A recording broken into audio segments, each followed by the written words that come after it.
Thank you for listening to Shulchanaruchharav.com. The mitzvah of Sipur Yetzias Mitzrayim that is fulfilled on the night of the 15th by the night of the Seder, and how it is to be done with one's family. So of course one of the most anticipated mitzvahs, which is the main content of the Haggadah in Magid, is telling over the story of Yetzias Mitzrayim, and by doing so one fulfills the positive command in the Torah, counted as one of the 613 mitzvahs, to say the story of the Exodus on the night of the 15th. Various poskim discuss what is the difference between this mitzvah and the mitzvah we have every single day and night to remember Yetzias Mitzrayim, to remember the Exodus. What is special and unique about the night of the 15th that we have now an additional command? And one of the explanations that the poskim bring is that on this night, not only must one expand on the story and not just to remember the idea of the Exodus, but that he has to also teach it to his family, to his wife, to his sons, to his daughters. Some poskim learn that this is integral to the fulfillment of the mitzvah, and if one doesn't have others to tell the story to, he can't fulfill it. So is the understanding of the Minchas Chinuch in Mitzvah 21, the implication of the Chinuch brought in also Shevach Pesach, and other sources. Other poskim, however, say that while we do agree that this is an obligation to tell the story over to others, it is fulfilled even if one does not have anyone to tell the story to and he only tells it to himself. Whatever the case, since everyone agrees V'yigadat levincha is an obligation, we will now delve into the details of how a father fulfills this mitzvah of telling the story of Yetzias Mitzrayim. So it's ruled in the Mishnah Sachem 116a in the Alter Rebbe Shulchanaruchharav 473 halacha 42 that a father is obligated to tell the story to his son, and as explained elsewhere, also to his daughter who has reached the age of chinuch, and to his wife and family.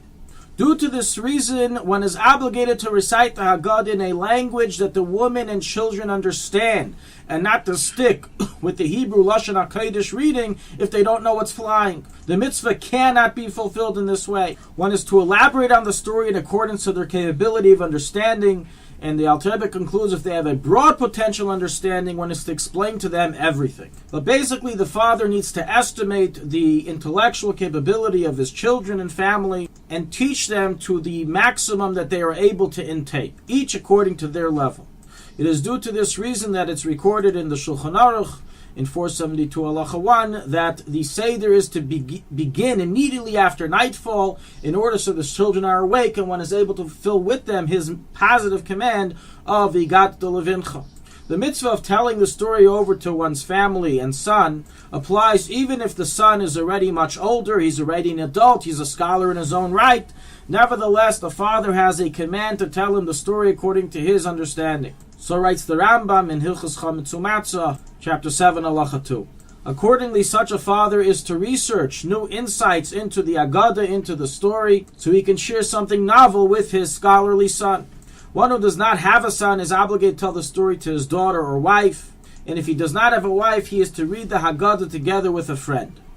If he is alone, he is to read the Haggadah to himself. An interesting question that sometimes comes up because we have many different guests and family members at the Seder table. Does the father fulfill his mitzvah of teaching his sons, his family, if other individuals will be saying over the Haggadah, will be saying over the Pesach story? So the answer is yes, as every mitzvah can be fulfilled through a shliach, and just like the father can fulfill his mitzvah Talmud Torah through sending his child to a yeshiva, so too he can fulfill this mitzvah through having another individual explain the story to his children. Nonetheless, since the general rule is mitzvah ba yosem b'shluchai, it's better that one perform the mitzvah personally than designate it or delegate it to someone else. Therefore, it's important that he too be involved in some part of the telling of the story to his children. Being that this is one of the main mitzvahs fulfilled on the night of the Seder, V'yigadat levincha, we will discuss a few pieces of practical advice that every family and father can take in order to ensure that this mitzvah will be fulfilled properly. Number one is to make sure that the children get enough sleep on Erev Pesach so they will be awake for the Seder.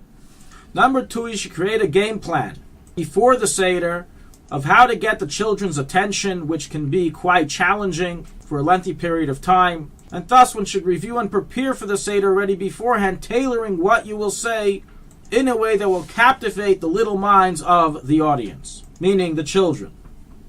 One great idea that many people do is to prepare a Pesach skit that gets everyone involved and interested and captivated in being told the Pesach story, and that's a very easy and practical way of fulfilling this mitzvah. One is also to make sure that the Seder takes place in an environment that allows one to fulfill his mitzvah, which means that if joining a public Seder or being with a lot of family will distract one or his children from having this mitzvah properly fulfilled, then it's better to pass the idea of joining a public Seder or joining family for the Seder night, and rather they should join at another time, as the most integral part of this evening is not just the eating of the matzah, but that the father should be able to fulfill his mitzvah with his children, and giving them over the tradition of the Pesach miracle, which is one of the foundations of our faith that continue from generation to generation. Thank you for listening to Shulchanaruchharav.com. Our free services of making Torah knowledge available to the public depends on donors like you. Please help us continue our work through making even a small contribution at Shulchanaruchharav.com under the Daily Halacha Dedication section or in the subscription page. Also, check out our online courses and many Sefarim available for purchase that will both enhance your Torah knowledge and help support our work.